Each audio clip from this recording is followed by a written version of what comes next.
அனைவருக்கும் வணக்கம். நான் ஜோதிடர் தமிழரசன் பேசுகிறேன். இந்த சேனல் ஃபஸ்ட் டைம் பார்க்குறவங்களா இருந்தீங்கன்னா சப்ஸ்கிரைப் பண்ணிக்கோங்க, பெல் பட்டனை கிளிக் பண்ணிக்கோங்க, ஆல்ங்கிற ஆப்ஷன் இருக்கும், சூஸ் பண்ணிக்கோங்க. அப்போ தான் நாங்கள் போடுற பதிவுகள் எல்லா பதிவுமே உங்களை வந்து சேரும். இன்றைக்கி நம்ம இந்த பதிவில் பார்க்க போகிற தலைப்பு குரு வக்ர பயிற்சி பலன்கள். குரு வக்ர பயிற்சி பலன்கள் பற்றி தான் இந்த பதிவில் நம்ம பார்க்க போகிறோம். மீனராசி காலபுருஷ தத்துவப்படி 12ஆம் ராசியான மீனராசி நேயர்களுக்கு இந்த குரு வக்ர பயிற்சினால் என்னென்ன நடக்க போகுதுன்னு நம்ம இந்த பதிவில் பார்க்க போகிறோம். மீனராசி உங்கள் ராசிநாதன் குரு. குருவினுடைய ராசியில் வந்து பார்த்திங்கன்னா பிறந்தவங்களே நல்லவங்களாக இருப்பாங்க. பொதுவாக தனுசு ராசி நேயர்களும் மீனராசி நேயர்களும் நல்லவங்களாக இருப்பாங்க. உலகத்தை அறிஞ்சவங்க தான் தனுசு ராசி மற்றும் மீனராசி நேயர்களாக இருப்பாங்க. இப்போ மீனராசியில் நீங்கள் பிறந்திருக்கீங்க. உங்கள் ராசிநாதன் குரு எங்கே இருக்கார்? 3ஆம் இடத்தில் இருக்கார், முயற்சி ஸ்தானத்தில் இருக்கார், சுக்கிரனோட வீட்டில் இருக்கார், வக்கரமாக போகிறார். எப்போ வக்கரமாவார்னு பார்த்தோம்னா வர அக்டோபர் மாதம் 9ஆம் தேதி ஆரம்பித்து உங்களுக்கு நான் வந்து பார்த்திங்கன்னா அக்டோபர், நவம்பர், டிசம்பர், ஜனவரி, பிப்ரவரி 4ஆம் தேதி வரைக்கும், அதாவது அக்டோபர் 9லேருந்து பிப்ரவரி 4ஆம் தேதி வரைக்கும் கிட்டத்தட்ட 4 மாதம் வருங்க. இந்த 4 மாத காலகட்டங்கள் குரு வக்கரம் அடைவார். வக்கரம்ங்கிறது இயல்புக்கு மீறிய இயல்புக்கு மாறான பல சில விஷயங்களை கொடுக்கும். வக்கரம்ங்கிறது ஸ்டெடி இல்லைன்னு அர்த்தம். ஒருத்தர் நடந்து போயிட்டுருக்காரு, ஒரு ஓடிட்டு இருக்காருன்னா அப்படி பின்னாடி வர்ற மாதிரி தோற்றம் இருந்தால் எப்படி இருக்கும்? அதுதான் வக்கரம்ங்கிறது. அப்போ கிரகம் வந்து ஸ்டெடி இல்லைன்னு அர்த்தம். அப்போ தெளிவில்லைன்னு அர்த்தம். ராசிநாதன் வக்கரமாகறனால கொஞ்சம் குழப்பம் ஏற்படுங்க, கவனமாக இருங்க. ஏன்னா ஆல்ரெடி மீனராசி நேயர்களில் என்ன பண்ணுறீங்கன்னு உங்களுக்கே தெரியாமல் இருக்கீங்க. ஏன்னா ராசியில் ராகு 7ஆம் இடத்துல கேதுன்னு உங்களுக்கு குழப்பிட்டு இருக்காங்க. என்ன பண்ணுறதுன்னு தெரியாமல் இது முழிச்சிட்டு இருக்கீங்க. அதான் உண்மை. செலவு அதிகமாக போயிட்டுருக்கு உங்களுக்கு. செலவு வரவுக்கு விட செலவு தான் ஜாஸ்தி. பணம் வருது, அது அப்படியே வேற ஒரு பக்கம் செலவாயிருது. அப்படி சார் வர்றதுன்னு தெரியல, போகிறதுன்னு தெரியல, வர்றது அப்படியே செலவாயிருது, எங்களுக்கு என்ன பண்ணுறதே தெரியல, ஆனால் சம்பாதிக்கிறோம், ஆனால் செலவும் இருக்குது, என்ன பண்ணுறதுன்னு தெரியலன்னு சொல்லிகிட்டு இருக்காங்க. அதுதான் உண்மை. ஏன்னா 12ல் சனி வேறு உங்களுக்கு இருக்கார். இந்த குரு வக்ரமாகறனால என்ன பண்ணுவார்னு பார்த்தீங்கன்னா ராசிநாதன் வக்ரமாகிறார். மனக்குழப்பம் ஏற்படும், உடல் ஆரோக்கியத்தில் கவனமாக இருக்கணும், கேர்ஃபுல்லாக இருங்க. ஏன்னா செலவு பண்ணி ஒரு வழி ஆகிட்டு இருக்காங்க மீனராசினியர்கள். அதுதான் உண்மை. நம்ம கிரகங்கள் அங்கே என்ன இருக்கோ அதான் நம்ம சொல்ல முடியும். இல்லாததை நம்ம இருக்கிற மாதிரி அப்படிலாம் சொல்ல முடியாது. சரிங்களா? கஷ்டத்தில் இருக்காங்க மீனராசினியர்கள், கஷ்டத்தில் தான் இருக்காங்க. செலவு அதிகம், அதாங்க உண்மை. எல்லாரும் மீனராசிக்காரங்க ஒத்துக்குவாங்க. 1.5 வருஷமாக செலவு தானே உங்களுக்கு அதிகமாக போயிட்டுருக்கு. கையில் இருக்க காசு தானே விரயமாக பண்ணிகிட்ருக்கீங்க. சேஃப்டி கிடையாது, சேமிப்பு கிடையாது, லாபம் பெரிய அளவுக்கு லாபம் இல்லை, விரயமாக தான் போயிட்டுருக்குங்க. இப்போ இந்த காலகட்டங்கள் குரு வக்ரமாக என்னென்ன பண்ணுவார்னு பார்த்தீங்கன்னா 3ஆம் இடத்துல இருக்கார். முயற்சி எடுப்பீங்க, நீங்களும் விடாமல் முயற்சி எடுப்பீங்க. வேலைக்கு ட்ரை பண்ணுவீங்க, தொழில் ஆரம்பிக்கிறதுக்காக இந்த மாதிரிலாம் பண்ணுவீங்க. ஆனால் உங்கள் ஜாதகத்தை செக் பண்ணுங்கள், என்ன தசாபுத்தி போகுதுன்னு பாருங்கள். 6ஆம் அதிபதி 8ஆம் அதிபதி தசாபுத்தி நடந்து 7.5 சனி நடந்துகிட்டு இருக்கவங்க நிலமை படுமோசமாக இருக்கும். ஒரு சில ஜாதகம்ல அப்படி தான் இருக்குது. இருக்கிற காசெல்லாம் தொலைச்சிட்டாங்க, வேலையை இழந்துட்டாங்க, தொழில் இழந்துட்டாங்க. நடு ரோட்டில் நிற்கிற மீனராசினியர்கள் ஒரு சில பேர் இருக்காங்க. கவனமாக இருக்கணும். தொழில் இதுக்கெல்லாம் எதுவும் ஆரம்பிச்சிட வேண்டாம், பொறுமையாக இருங்க. சரிங்களா? இன்னும் அடுத்த வருஷம் உங்களுக்கு ஜென்மசனி நடக்கும். இப்போ ராசிக்கு 3ஆம் இடத்துல இருக்க குரு என்ன பண்ணுவார்னு பார்த்தீங்கன்னா 7ஆம் இடத்தை பார்க்குறார். திருமணம் பண்ணலாம். இந்த காலகட்டம், இந்த 4 மாத காலகட்டங்கள் குரு வக்ரமாகறனால திருமணத்துக்கு உண்டான நல்ல ஒரு காலகட்டம். திருமணம் பண்ணவங்களுக்கு புத்திர பாக்கியம், குழந்தை பாக்கியம் கிடைச்சிரும். ட்ரீட்மெண்ட் எடுத்துகிட்டு இருந்தவங்களுக்கெல்லாம் இந்த காலகட்டம் புத்திர பாக்கியம் கிடைக்கும். 7ஆம் இடத்தை பார்க்குறதுனால கூட்டு தொழில் பண்ணிகிட்டு இருக்கவங்க கொஞ்சம் கவனமாக இருங்க. கூட்டு தொழில் பண்ணிகிட்டு இருக்கவங்க கொஞ்சம் கேர்ஃபுல்லாக தான் இருக்கணும். நண்பர்கள் அறிமுகமாவாங்க, உங்களுக்கு நல்ல நண்பர்கள் அறிமுகமாவாங்க. ஏன்னா 7ஆம் இடத்தை குரு பார்க்குறார். நல்ல நண்பர்கள் அறிமுகமாவாங்க. எல்லாத்துக்கும் நல்ல நண்பர்கள் அறிமுகமாகவும் சொல்லிட முடியாது. சரிங்களா? ஒரு சில பேருக்கு தான் அறிமுகமாவாங்க. ஏன்னா 7ஆம் இடத்துல கேது இருக்கார். ஏன்னா 7.5 சனி வேறு உங்களுக்கு போயிட்டுருக்கு. நண்பர்களாலே ஒரு சில பேருக்கு பிரச்சனையும் வரும், பார்த்துக்குங்க. இப்போ 7ஆம் இடத்துல குரு இருக்கிறனால ஒரு சில மீனராசினியர்களுக்கு நல்ல நண்பர்களை கிடைக்கக்கூடிய வாய்ப்பு இருக்குது. கணவன் மனைவிக்குள்ள சண்டை சச்சரவு போயிட்டுருக்கு பார்த்தீங்களா? அது சண்டை சச்சரவு இருந்தால் கூட இந்த குரு 7ஆம் இடத்தை பார்த்து சரி செஞ்சிருவார். சண்டை சச்சரவு வரும், இருக்க தான் செய்யும், ஆனால் சமாளிக்க வைப்பார் குரு.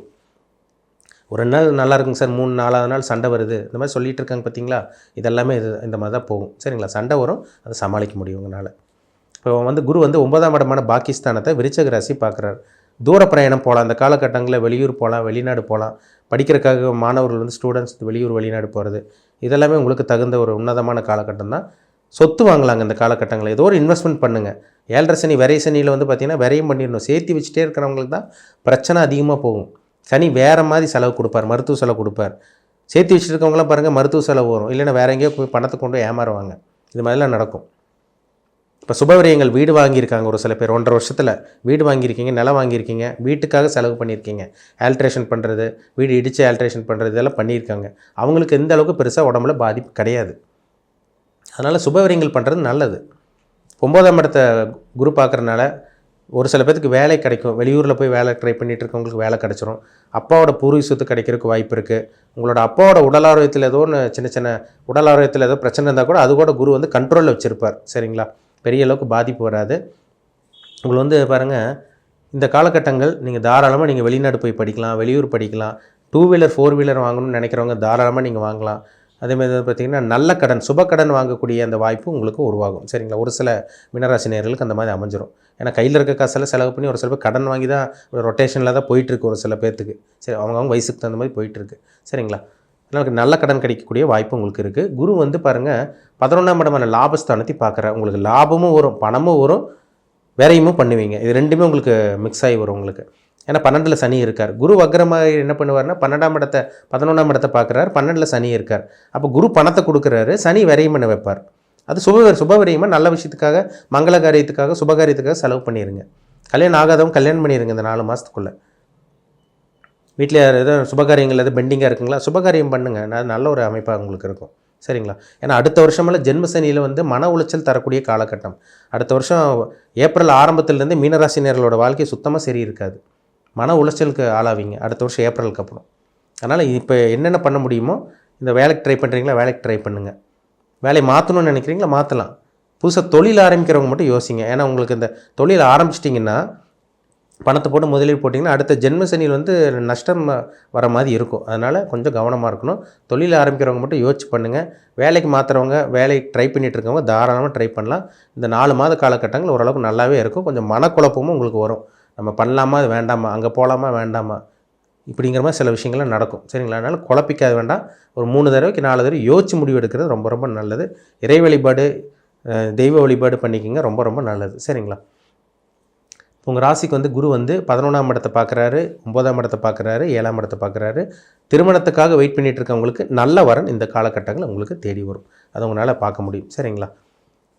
ஒரு சில பேர்த்துக்கு லவ் மேரேஜ் பண்ணக்கூடிய அந்த வாய்ப்பு உருவாகும். இந்த காலகட்டங்களில் 7.5 சனியில் வந்து ஒரு சில பேருக்கு லவ் மேரேஜ் நடக்கும்.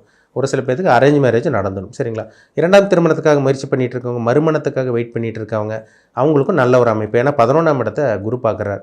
11ஆம் இடங்கிறது இளைய தாரம். ஃபஸ்ட்டு செகண்ட் மேரேஜ் வந்து 11ஆம் இடம், முதல் தாரம் வந்து 7ஆம் இடம். அப்போ அந்த 7ஆம் இடத்தையும் குரு பார்க்குறார், 11ஆம் இடத்தையும் குரு பார்க்குறதுனால மேரேஜுக்கு உங்களுக்கு பிரச்சனை கிடையாதுங்க. மேரேஜ் ட்ரை பண்ணிகிட்டு இருக்கவங்களுக்கு உங்களுக்கு நல்ல வரன் தேடி வரும். ஒரு ஆணாக இருந்தால் உங்கள் வாழ்க்கை துணை, உங்கள் பெண், உங்கள் மனைவி யாருன்னு தெரிய வரும். ஒரு பெண்ணாக இருந்தால் உங்கள் வாழ்க்கை துணை, உங்கள் கணவன் யாருன்னு இந்த 4 மாத காலகட்டங்கள் உங்களுக்கு தெரிய வரும். சுபகாரியங்களுக்கு ட்ரை பண்ணுங்கள், நல்ல வரன் உங்களுக்கு அமையும். வேலைக்கு ட்ரை பண்ணிகிட்டு இருக்கவங்களுக்கு வேலை கிடச்சிரும், நல்ல ஒரு வேலை கிடைக்கக்கூடிய வாய்ப்பு உங்களுக்கு உருவாகும். சரிங்களா? பணத்தை வந்து சேஃப்டி பண்ணுங்கள். முடிஞ்ச அளவுக்கு ஷேர் மார்க்கெட், இந்த ஸ்டாக் மார்க்கெட், இந்த லாட்டரி, இந்த பங்குச்சந்தை, அந்த மாதிரி விஷயங்கள், இந்த கிரிப்டோ கரன்சி, இந்த பிட்காயின், இந்த MLM மல்டி லெவல் மார்க்கெட்டிங், இந்த மாதிரிலாம் போய்ட்டு ஏமாந்துடாதீங்க. ராசியில் இருக்க ராகு வந்து ஆசை வார்த்தை காமிச்சு போய் பாதாளத்தில் கொண்டு போய் தள்ள வைக்க பார்ப்பாரு. யாரையும் நம்ப வேண்டாம். அகலக்கால் வச்சு மாட்டிக்காதீங்க. யாரையும் நம்ப வேண்டாம். கவனமாக இருக்கணும். சரிங்களா? உங்கள் ஜாதகத்தில் என்ன தசாபுத்தி போகுதுன்னு பாருங்கள். இப்போ உங்களுக்கு 7.5 சனி விரையம் பண்ணிட்டு இருக்கீங்கன்னு காமிக்குது.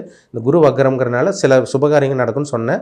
ஆனால் உங்கள் ஜாதகத்தில் என்ன தசாபுத்தி போகுது, நீங்கள் என்ன அனுபவிக்க பிறந்திருக்கீங்க, நீங்கள் யார், உங்கள் வாழ்க்கை எப்படி போயிட்டுருக்கு, நீங்கள் எதை அனுபவிக்க பிறந்திருக்கீங்க, இந்த பூமியில் என்ன அனுபவிக்க நீங்கள் பிறந்திருக்கீங்க, நல்ல கர்மாவா கெட்ட கர்மாவா, இதை அவங்கவுங்க ஜாதகத்தை பார்த்தா தான் சொல்ல முடியும். ஒரு தனி மனிதனுடைய ஜாதகம் ரொம்ப முக்கியம். எல்லாத்துக்கும் ஒரே மாதிரி நடந்துடாது. விரைய சனியில் எல்லாத்துக்கும் விரையத்தை கொடுத்துடாது. ஒரு சில பேருக்கு ஒரு சில பேருக்கு ஒரு விதமாக விரையும் கொடுக்கும். ஒரு சில பேருக்கு வேறு மாதிரி சில பிரச்சனைகள் நடக்கும். அவங்கவுங்க ஜாதகத்தை பார்த்தா தான் சில விஷயங்கள் தெரியும். உங்களுக்கு என்ன தசாபுத்தி நடக்குது, சுக்கிர தசை நடக்குதா, இல்லை சனி தசை நடக்குதா, புதன் தசை நடக்குதா, சில விஷயங்கள்லாம் இருக்குங்க. பார்த்தா தான் சொல்ல முடியும். சரிங்களா? உங்கள் இப்போ தனிப்பட்ட ஜாதகத்தில் என்ன தசாபுத்தி போகுதுன்னு பாருங்கள். நீங்கள் இனிமேல் என்னென்ன அனுபவிக்க போகிறீங்க, இனி என்னென்ன உங்கள் வாழ்க்கையில் நடக்க போகுது, என்னென்ன சம்பவங்கள் உங்கள் வாழ்க்கையில் நடக்க போகுது, நீங்கள் நல்லது அனுபவிப்பீங்களா, கெட்டது அனுபவிப்பீங்களா, எல்லாமே அவங்கவுங்க ஜாதகத்தை பார்த்தா தான் துல்லியமாக தெரியும். பிறப்பு ஜாதகம், உங்கள் ஜாதகம் பர்சனல் ஹாரோஸ்கோப் பார்க்க விருப்பப்பட்டிங்கன்னா கீழே இருக்க வாட்ஸ்அப் நம்பருக்கு ஜாதகத்தை அனுப்பிச்சுடுங்க. அப்பாயின்மெண்ட் ஆகிக்கிங்க. உங்கள் ஜாதகத்தை பார்த்து துல்லியமாக பார்த்து தெளிவாக தெரிஞ்சுக்கலாம். என்ன பண்ணலாம், என்ன பண்ணக்கூடாது, அக்யூரேட்டாக பார்த்து தெரிஞ்சுக்குவோம். மீண்டும் அடுத்த பதிவில் சந்திக்கும் வரை உங்களிடமிருந்து விடைபெறுவது உங்கள் ஜோதிடர் தமிழரசன். இந்த சேனல் பிடிச்சிருந்தால் உங்கள் நண்பருக்கு உறவினருக்கு ஷேர் பண்ணுங்கள், லைக் பண்ணுங்கள், சப்ஸ்கிரைப் பண்ணுங்கள். பெல் பட்டனை கிளிக் பண்ணிக்கோங்க. ஆளுங்கிற ஆப்ஷன் இருக்கும், அதையும் சூஸ் பண்ணிக்கோங்க. அப்போ தான் நாங்கள் போடுற பதிவுகள் எல்லாமே உங்களை வந்து சேரும். நன்றி, வணக்கம்.